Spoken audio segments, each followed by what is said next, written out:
Si estás viendo este video por la noche, tal vez sea mejor dejar una luz encendida.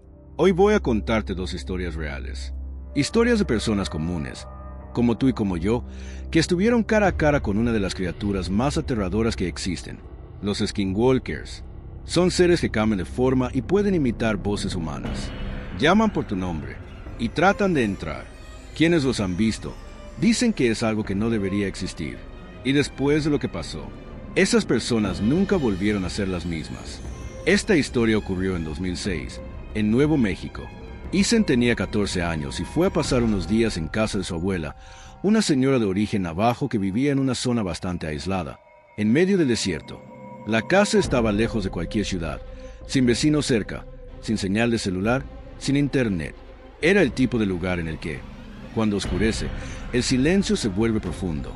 En la segunda noche, después de una cena tranquila, Ethan fue al cuarto de huéspedes. La abuela apagó las luces temprano, como lo hacía todos los días, y él se quedó solo, acostado en la cama, escuchando el sonido del viento afuera. El único ruido constante era el tic-tac del reloj de pared allá en el pasillo. Alrededor de las 3 de la madrugada, escuchó 3 golpes rápidos en la ventana. Se sentó en la cama, en silencio, tratando de entender. El sonido parecía venir realmente desde afuera. Por un segundo pensó que podría ser una rama golpeando con el viento, pero la ventana estaba en el segundo piso. No había árboles cerca, y el techo estaba mucho más alto de lo que alguien podría alcanzar con facilidad. Entonces vino otro sonido, algo rascando el vidrio, lentamente, como si tuviera uñas. Se levantó despacio, con el corazón acelerado. La cortina estaba cerrada, pero se podía ver una sombra proyectada por la débil luz de la luna. Alguien, o algo, estaba afuera. Cuando abrió la cortina con cuidado, tratando de no hacer ruido, Ethan se quedó paralizado. Del otro lado del vidrio, había un rostro. La piel estaba estirada, demasiado fina, casi translúcida. Los ojos eran profundos y no parpadeaban. La boca formaba una sonrisa, pero no era una sonrisa humana. Era una expresión vacía. Y lo más extraño, el rostro estaba a la altura de la ventana, demasiado alto para alguien que estuviera parado en el suelo. Retrocedió tan rápido que cayó sentado en el suelo. Cuando volvió a mirar, el rostro ya no estaba.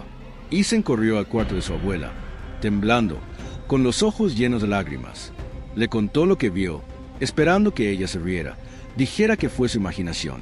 Pero no se rió, no dudó, solo lo miró con seriedad y dijo: «No le hables. Y si escuchas algo, no respondas. No importa lo que diga». Se levantó, tomó un puñado de hierbas secas y encendió un incienso grueso, murmurando palabras en una lengua que Ethan no conocía. Luego colocó un amuleto de hueso en la puerta del cuarto y le dijo que durmiera con eso debajo de la almohada. La noche siguiente, a Ethan le costó dormir, pero alrededor de las 3 horas, se despertó con un sonido sutil, una voz afuera, susurrando su nombre. Ethan, abre la ventana.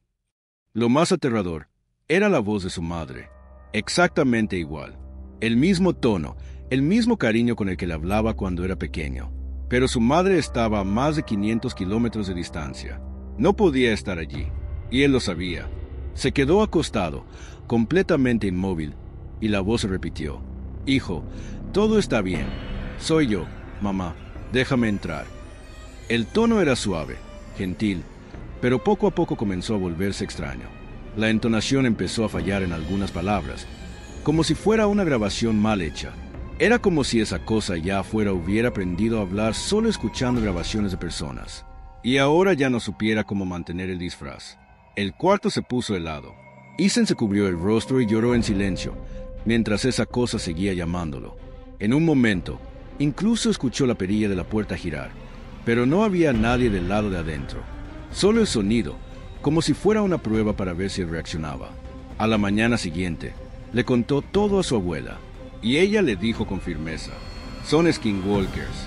Imitan y esperan la oportunidad de entrar. Pero si no respondes, te siguen por un tiempo, y luego se van. Hiciste lo correcto. Solo pueden acercarse si tú lo permites. Solo entran si son invitados. Nunca respondas». Ethan se quedó allí por 2 días más, pero no volvió a pasar nada, y nunca más regresó a esa casa. Esta historia fue contada por una pareja llamada Am y Yos, y ocurrió en 2013, durante un viaje por el estado de Arizona. Estaban regresando de una visita a la familia, conduciendo por una carretera rural en medio del desierto. Eran alrededor de las 12 de la noche. El tramo que recorrían era largo, recto y completamente vacío. Afuera, solo se podía ver el desierto oscuro y algunas formaciones rocosas iluminadas por la luz de la luna. El silencio era total. Joss conducía mientras Amy, medio adormilada, escuchaba música en la radio. Fue entonces cuando, de repente, algo cruzó la carretera corriendo. Joss frenó bruscamente y el coche casi se salió de camino. Amy dio un grito y se agarró con fuerza al asiento. Cuando los faros iluminaron lo que había pasado frente a ellos, los dos se miraron confundidos.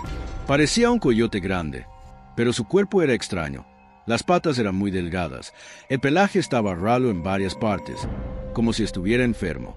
Y había algo mal con la cabeza. El hocico era demasiado largo, y los ojos eran grandes, oscuros, y parecían humanos. ¿Viste eso?, susurró Amy. Joss solo aceleró, pero aquello no se quedó atrás. Minutos después, Joss notó algo corriendo al costado del auto, siguiendo el vehículo, en la oscuridad. El animal era grande y se movía con una agilidad absurda. En cierto momento, incluso corrió en dos patas durante unos segundos, antes de volver a las 4. La imagen era grotesca, como si los huesos de la criatura fueran forzados a moverse de una forma antinatural. Amy, en pánico, le rogó a Joss que se detuviera, pero él se negó. Quería salir de ahí lo más rápido posible. Fue entonces cuando la radio del coche empezó a fallar. Primero un zumbido, luego las estaciones comenzaron a cambiar solas. De repente, una voz surgió de los altavoces. Era baja, como si fuera pronunciada con esfuerzo. «Amy». La voz la llamó por su nombre. Ella abrió los ojos de par en par y comenzó a llorar. Eso, sabía su nombre. «Joss, esto no es normal. Esto no es normal». Repetía una y otra vez. El coche empezó a fallar, y Joss tuvo que detenerse al costado de la carretera. Estaban en medio de la nada, sin señal, sin luces, y con esa cosa acercándose de nuevo por el camino. Esta vez, el coyote, o lo que fuera, venía caminando despacio, con la cabeza ladeada, como si estuviera examinando el auto. Se detuvo a pocos metros y se sentó. Sí, se sentó como un humano. Fue entonces cuando escucharon: «Déjame entrar». Pero no fue un susurro, no fue un grito, fue algo dicho, con la voz del padre de Amy. Joss inmediatamente cerró las puertas con seguro. Amy estaba en shock, mirando al animal, que ahora sonreía con una mandíbula torcida. La criatura se quedó allí varios minutos, observándolos. Solo se fue cuando aparecieron los faros de otro coche. En cuanto el otro vehículo pasó, el motor del auto de Joss volvió a funcionar, como si nada hubiera pasado. Días después, Amy desarrolló insomnio. Decía que aún escuchaba la voz de su padre llamándola por las madrugadas, desde afuera de la ventana, y en más de una ocasión, despertó con marcas de patas sucias en el vidrio, como si algo hubiera estado allí, observando. Su abuelo, al escuchar el relato, solo dijo una cosa: «Eso no era un coyote, eso era un skinwalker. Y ahora que sabe tu nombre, puede volver cuando quiera».